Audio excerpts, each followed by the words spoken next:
এই দেখো জিম্মা রং খেলতে যাচ্ছে। এটা কেমন বাটার বাটার। আর কি কালার আছে? ও হলুদটা নিয়ে যাচ্ছে। ই বাবা, একে দেখো। ছবি তুলছি। Happy Holi, happy Holi to all of you. তুই সোনা মেকেছে কেন? সোনা মেকেছে বাবা। আর কি কালার আছে? গোলাপি আছে, গোলাপিটা ঠাকুরকে দেবো। থাক, লালটা থাক, তুই হলুদটাই নিয়ে যা। কি সবাইকে আবির মাখাবি? ব্যাস আবিরটা মাখাতে হবে। হ্যাঁ, আবির খেলাই ভালো। আর এদিকে আমাদের এইসব প্যাকিং খোলা হচ্ছে, ওয়াশিং মেশিন চালু করে দিয়েছি। কি হয়েছে?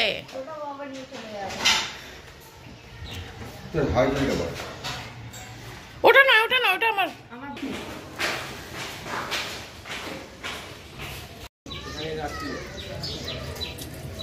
তো সকাল থেকেই তো এখানে হই হই করে নিচে দোল খেলছে।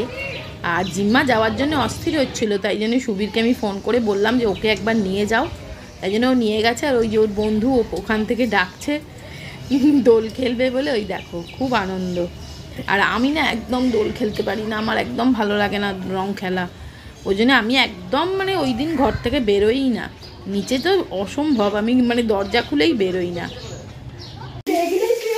হ্যাঁ হ্যাঁ।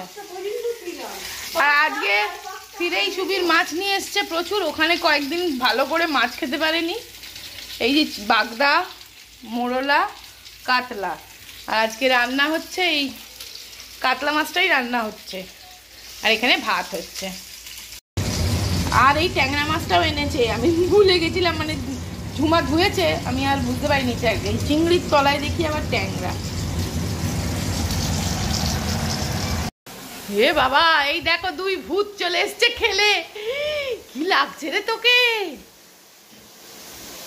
হে, কেমন খেললি? দেয়ালে হাত ফাত দিসনি? এই চলে যাও স্নানে, স্নানে চলে যাও।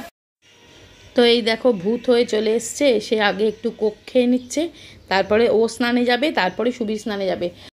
আর আমাকেও একটু মাখিয়েছে, জিম্মাই মাখিয়েছে। চলো, আজকের দিনটা, হোলির দিনটা হ্যাপি হোলি করে শুরু করে দিলাম। আর সে স্নান করে রেডি হয়ে গেছে। মানে প্রচুর খেলেছিল, ভূত হয়েছিল, কিন্তু সব ধুয়ে ফেলেছে, সুন্দর করে পরিষ্কার করে ধুয়ে নিয়েছে।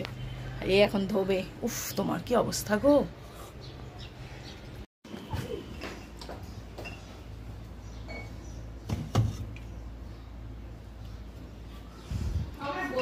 এই দেখো জিম্মা একদম পরিষ্কার হয়ে গেছে। দেখা মুখটা, পরিষ্কার হয়ে গেছে একদম, সব রং উঠে গেছে। চলো এবার খেতে দেবো।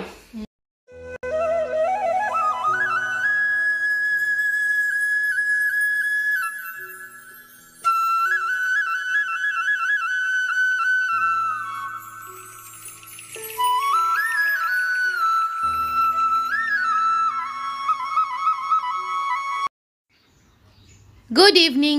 এখন বিকেলবেলা, তো চায় তো বানতাই হ্যাঁ, তাই না? তো কাটিং চায় খেয়ে আমি এদিকে চলে এসেছি। আজকে একটু স্পেশাল কিছু বানাবো, তারই প্রিপারেশান চলছে। তো গুড ইভিনিং। তো চলো, এখন আজকে তো দোলের দিন, সন্ধেবেলা একটা অন্যরকমই লাগে, তাই না? যাই হোক, তো আজকে আমি একটা স্পেশাল আইটেম বানাবো। যেহেতু দোলের দিন, তো একটু তো স্পেশাল কিছু বানাতেই লাগে। কিন্তু চিকেন আর ভালো লাগছে না। মানে ওখানে এত চিকেন খাওয়া হয়েছে এই কদিন, মানে প্রতিদিনই নয় চিকেন, নয় কিছু না কিছু রিচ খাওয়া হয়েছে। তা আজকে আমি বানাবো ঠিক করেছি পনির টিক্কা মশালা। তার জন্য আগে পনিরটা আমার গ্রিল করতে হবে, এবং সবার আগে যেটা করতে হবে, আদা রসুনের পেস্ট বানাতে হবে। কারণ এই কদিন তো আমি ছিলাম না। আমার এমনিতে আদা রসুনের পেস্ট বেশি করে বানানো থাকে, বাট যেহেতু ছিলাম না, তো আজকে চলো আগে ফার্স্ট বানাবো আদা রসুনের পেস্ট, তারপরে করব চিকেনটাকে ম্যারিনেট, তারপরে সেটাকে আমি আজকে এয়ার ফ্রায়ারে বানাবো। তো চলো, তো সবার প্রথম করব আমি আদা রসুনের পেস্ট। তার জন্য আদা রসুন আমার ছাড়ানো হয়ে গেছে, দেখো। আর এটা আমি এই আগারোর এই রয়্যাল মিক্সার গ্রাইন্ডারটাতে করছি। খুব সুন্দর এই মিক্সার গ্রাইন্ডারটা, দেখো হোয়াইট কালারে, দেখতেও ভীষণ এলিগেন্ট। আর 3টে জার দেয় এটার সাথে। আর এটাতে খুব চটপট করে হয়ে যায়। এটা হেভি ডিউটি একটা কিন্তু প্রেশার এই মিক্সার গ্রাইন্ডার। খুব তাড়াতাড়ি, ওই জন্যে আদা রসুনের পেস্টটা আমার হয়ে গেল। দেখো অনেকটাই বানিয়েছি, বেশি করে আমি বানিয়ে রাখলাম। আর যেটুকুনি ফ্রিজে তুলে রাখার, দেখো আমি একটা শিশিতে ভরে তুলে রেখে দিচ্ছি।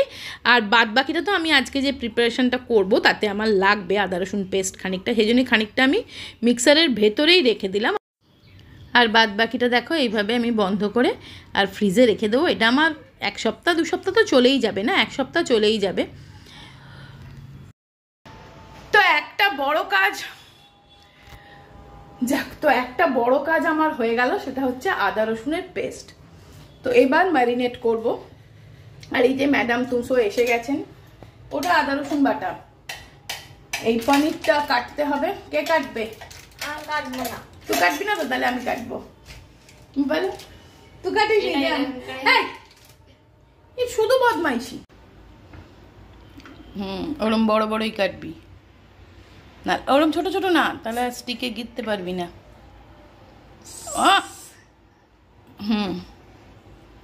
এবার এটাকে তিন ভাগ করবি, সেই আন্দাজ করে নে। হ্যাঁ, বাস। হ্যাঁ, কাঁচা পনির খাবে, এটার মধ্যে দাও। আরে আরে, দেখছো এর শুধু না টাইম ওয়েস্ট। আর এগুলোকে, ক্যাপসিকামগুলোকেও কাটতে হবে, কিংবা ওই স্কোয়ার স্কোয়ার করে। আমি কাটবো, নাহলে ছেড়ে দে। ক্যাপসিকাম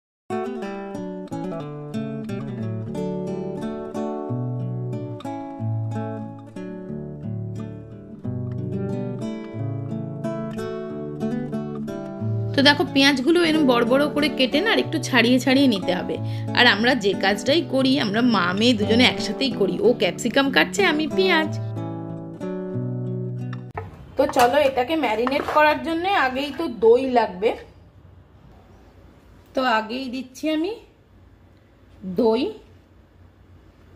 2 চামচ, 3 চামচ ভর্তি ভর্তি দই দিয়ে দিলাম। এবার দেবো এই যে আদা রসুনের পেস্টটা বানিয়েছি, এটা বেশি দেবো না, 1 চামচ। 1 চামচ দিয়ে দিলাম আদা রসুনের পেস্ট। এবার দেবো একটু স্বাদ মতন নুন। আর এখানে দেবো, দেখো আমি তন্দুরি চিকেন মশলা।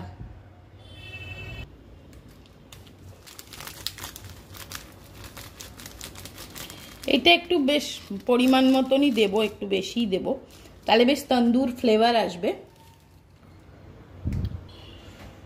আর দেবো অল্প একটু কাসুরি মেথি। কাসুরি মেথি দিলে না খুব সুন্দর গন্ধটা আসে।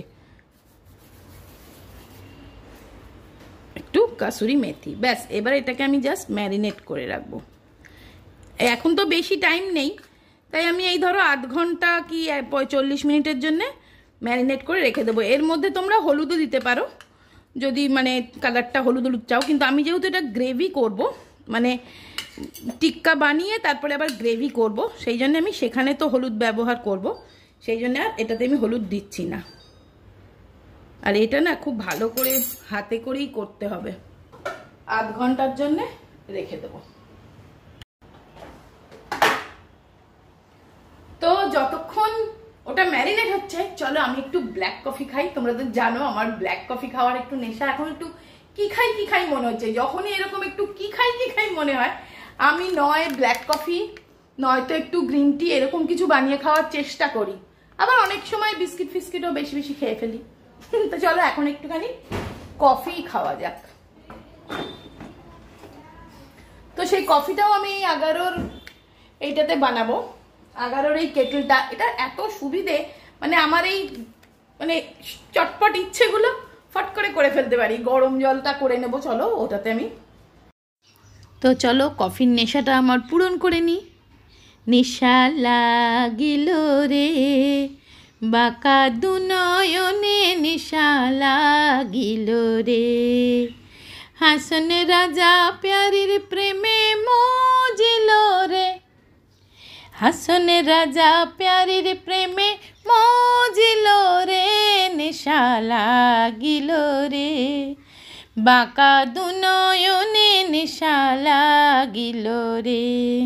ছোট ফটো করে হাসন দেখিয়া চাঁদ মুখ, হাসন জানের মুখ দেখি, আরে হাসন জানের মুখ দেখি, জন্মের গেল দুঃখ নিশা লাগিল রে, বাঁকা দুনয়নে নেশা লাগিল রে। চলো, শুধু কফি খেলেই হবে না, এখন বানাচ্ছি লস্যি। তার কারণ কালকে আমি একটু সকাল সকাল জিম্মাকে নিয়ে বেরিয়ে যাব। কালকে জিম্মার রেজাল্ট বেরোবে, অবশ্যই তোমাদের সঙ্গে রেজাল্টটা আমি শেয়ার করব। তো চলো এখন বানিয়ে নিচ্ছি একটু লস্যি, কারণ আমি লস্যিটা বানিয়ে রেখে দেবো জাস্ট দই আর একটু মধু দিয়ে। এটা আমিও আমার জন্য একটা বানিয়ে রাখবো, আর সুবীরও সকালে খেয়ে, ও বানানো থাকলেও নিয়ে খেয়ে বেরিয়ে যাবে। তাই জন্য চলো ঝটপট লস্যিটা বানিয়ে নিই। আর এটা আমি বানাচ্ছি এই তোমাদের সবাই প্রিয়, আমার প্রিয় আগারোর 3 জার পার্সোনাল ব্লেন্ডারটা দিয়ে। সত্যি এই ব্লেন্ডারটা আমার ভীষণ প্রিয়, ভীষণ সুন্দর, চটপট হয়ে যায়। স্টেনলেস স্টিল ব্লেড, 3টে জার দেয়, এর সাথে সিপার দেয়, খুব সুবিধাজনক। তো দেখো আমার ঝটপট করে লস্যিটা বানিয়ে ফেললাম। আমি জাস্ট 2টো বটলে ভাগ করে নিচ্ছি, একটা আমার একটা সুবীরের, কারণ জিম্মার লস্যি খেতে চায় না এরকম লস্যি। তো এটা এখন আমি ফ্রিজে স্টোর করে রাখবো। এরকম তোমরাও বানিয়ে রাখতে পারো, কিন্তু কিচ্ছু খারাপ হয় না, খুব ভালো থাকে। কিন্তু এটা রেখে দেবো, এটা কালকে খেয়ে নেবো, দুপুরবেলা হোক সকালবেলা হোক যখন হোক। এইভাবে কিন্তু তোমরাও ট্রাই করে রাখতে পারো, কাজ একটু হালকা করার জন্য আর কি। যখন কাজ করছি একটু মাল্টিটাস্কিং করে নিলে পরের দিনের কাজটা অনেকটা হালকা থাকে। আর এটা আমি তো অবশ্যই ধুয়ে রাখি, আমার এটা এত ফেভারিট না, এই জিনিসগুলো একটু যত্ন করলে বেশ ভালো থাকে। সেই জন্য আমি কখনোই এটাকে কিন্তু এঁঠো বাসনের সঙ্গে ফেলে রাখি না। চটপট করে দেখো এটাকে আমি একদম ধুয়ে ফেললাম। কাজ সারা হয়ে গেলেই আমি প্রত্যেকটা জিনিস ধুয়ে ধুয়ে তুলে দিই, মানে যেগুলো আর কি আমার এরকম শখের জিনিস বলতে পারো, এইরকম ছোটো কাটিং চাই খাওয়ার, কাঁচের গ্লাস, ওই মিক্সার গ্রাইন্ডার, এইগুলো। তো চলো, আধ ঘন্টার ওপর হয়ে গেছে এটা ম্যারিনেট করে রাখা। এবারে এই যে এই স্টিকগুলোতে গেঁথে আগে রেডি করি। জিম্মা, জিম্মা, ও জিম্মু, স্টিকগুলো গাচ্ছি, এসো। এই স্টিকগুলো হচ্ছে কাঠের, বুঝেছো তো? এটা আমি নিউ মার্কেট থেকে কিনেছি, এরকম স্টিলেরও পাওয়া যায় স্টিক। তা তার থেকে আমার মনে হয় যে এই কাঠেরগুলো বেশি সুবিধাজনক, আর এগুলো বেশ স্টেডি, ভেঙে যায় না। কিন্তু দেখো আমি ভালোভাবে এগুলোকে গেঁথে নিচ্ছি। এগুলোর মধ্যে চিকেন গেঁথেও কিন্তু করা যায়। আর এগুলোকে শুধুমাত্র যে মানে এয়ার ফ্রায়ারে তা না, চাটুতে দিয়েও করা যায়। আমি এয়ার ফ্রায়ারে করছি। তো দেখো জাস্ট এইভাবে করে নিয়ে, আর দেখো এটার মধ্যে আমি একটা, সব সময় আমি এরম একটা পেপার টাওয়েল রেখে দিই। এই পেপার টাওয়েলগুলো, এগুলোও না এমনি বড় বড় দোকানে কিন্তু পাওয়া যায়। এবার এই এয়ার ফ্রায়ারটার মধ্যে দেখো, আমি এটা আগারোর একটা এয়ার ফ্রায়ার, খুব তাড়াতাড়ি, খুব সুন্দর, হ্যান্ডি, ভালো কাজ, খুব ভালো দেয়, আর খুব ভালো হয় ফ্রাইটা। তো আমি এগুলোকে জাস্ট বসিয়ে দিলাম, আর ওই টিস্যুটা পেতে দিলাম, কারণ যাতে নোংরা না হয়। জুসটা কিছু তো পড়বে, আর আমি এতটুকুনিও তেল দিইনি কিন্তু, একদম বিনা অয়েলে, দেখো 200 ডিগ্রি সেন্টিগ্রেডে। আর আমি ওটা 16 মিনিটের জন্য দিয়েছি। আমি কিন্তু 10 মিনিট পরে একবার দেখে নেব। ততক্ষণে চলো আমি যে গ্রেভি বানাবো তার গ্রেভিটা বানিয়ে নিচ্ছি, মানে মশলাটা রেডি করছি। টমেটো, পেঁয়াজ আর কাঁচা লঙ্কা, এই 3টে দিয়ে আমি গ্রেভিটা বানাবো। আর আদা রসুন তো আমার বাটা আগেই হয়ে গেছে। তো এটাও আমি করছি দেখো আগারোর এই চপারটাতে, ভীষণ সুন্দর, ভীষণ ভালো। দেখো না কি তাড়াতাড়ি হয়ে গেল চপার, এটা ইলেকট্রিক চপার। তো এটা এইভাবে আমি জাস্ট করে নিলাম। আর দেখো আমি 2টো টমেটো, একটা গোটা বড় পেঁয়াজ আর একটা কাঁচা লঙ্কা। কি রান্না হচ্ছে জানো না? জানো না? আজকে চিকেন কিছু করছি না, কারণ কত চিকেন খাওয়া হলো বলো, রিচ। ওই জন্য আজকে হচ্ছে আমাদের এই পনির টিক্কা মশলা, বুঝেছো? ও তাই জন্য এত সুন্দর গন্ধ বেরোচ্ছে না? এই যে এয়ার ফ্রায়ারে হচ্ছে টিক্কাগুলো, পনির টিক্কাগুলো। তারপরে এই যে কড়াই রেডি আছে, মশলা রেডি আছে, সব রেডি, জাস্ট এরকম করব। চলো, এটাকে কড়াই চিকেনও বলতে পারি। ও আরেকটা জিনিস দেবো, ভুলে গেছিলাম, সেটা হচ্ছে কড়াইশুঁটি দেব। আমি একটু ফ্রোজেন করে রেখেছি অনেকটাই কড়াইশুঁটি, ডাব্বায় ডাব্বায়। মাটার দিয়ে দেবো একটু।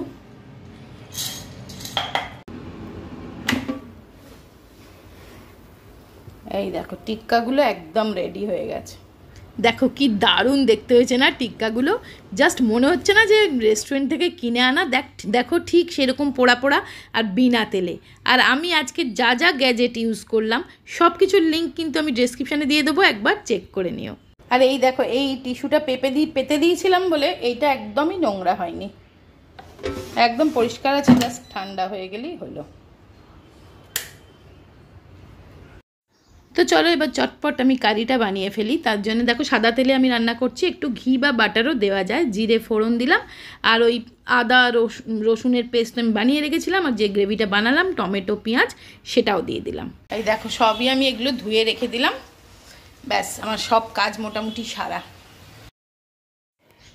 বেশি কিছু মশলা দেবো না, রেগুলার মশলা যে হলুদ গুঁড়ো, লঙ্কার গুঁড়ো, জিরের গুঁড়ো এরকমই দিচ্ছি, আর ওই পেঁয়াজ টমেটো কাঁচা লঙ্কা পেস্ট আর একটু আদা রসুনের পেস্ট।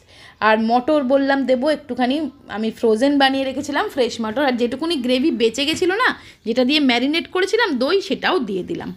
দিয়ে জাস্ট এরকম নাড়া করে একটু কাজু কিশমিশ দেবো, একটু খেতে বেশ ভালো লাগবে মুখে পড়লে। আর এরকম যখন একটু তেল ছেড়ে আসবে মশলাটা একটু ভালো করে কষিয়ে নিয়ে যে পনির টিক্কাগুলো বানিয়ে রেখেছিলাম স্টিক থেকে খুলে সেগুলো অ্যাড করে দিলাম। লাস্টে একটু ফ্রেশ ক্রিম থাকলে দেবে, না থাকলে দেবে না। আমার একটু ছিল, কারণ জিম্মার কেক বানিয়েছিল সেটার জন্য আনা হয়েছিল, তো একটু ছিল দিয়ে দিলাম। আর এটা হচ্ছে জিম্মার জন্য একটা স্টিক রেখেছিলাম, ওর জন্য একটু না রাখলে আবার বড্ড অভিমান করবে, তো সেই জন্যে একটা স্টিক ওর জন্য আমি বাঁচিয়ে রেখেছিলাম, ও সেটা এখন খাবে। একটু পরে জাস্ট রুটি করে নেব, আমাদের আজকে ডিনার একদম রেডি। তো দেখো ফুলকো রুটিও হয়ে গেল আমার। তো ভিডিও ভালো লাগলে একটা লাইক দিয়ে দিও, শেয়ার করো, কমেন্টস করে জানিও কেমন লাগলো। তোমরা দেখছো কিন্তু শেয়ার করছো না, কমেন্টস করছো না একটুও, তোমাদের কমেন্টস না আসলে কি ভালো লাগে? আর লাইক দিচ্ছ না বন্ধুরা, লাইক দিয়ে দিও, আর চ্যানেলটা সাবস্ক্রাইব করে নিও। সবাই খুব ভালো থেকো, সুস্থ থেকো, আনন্দে থেকো। আজকের মতন টাটা।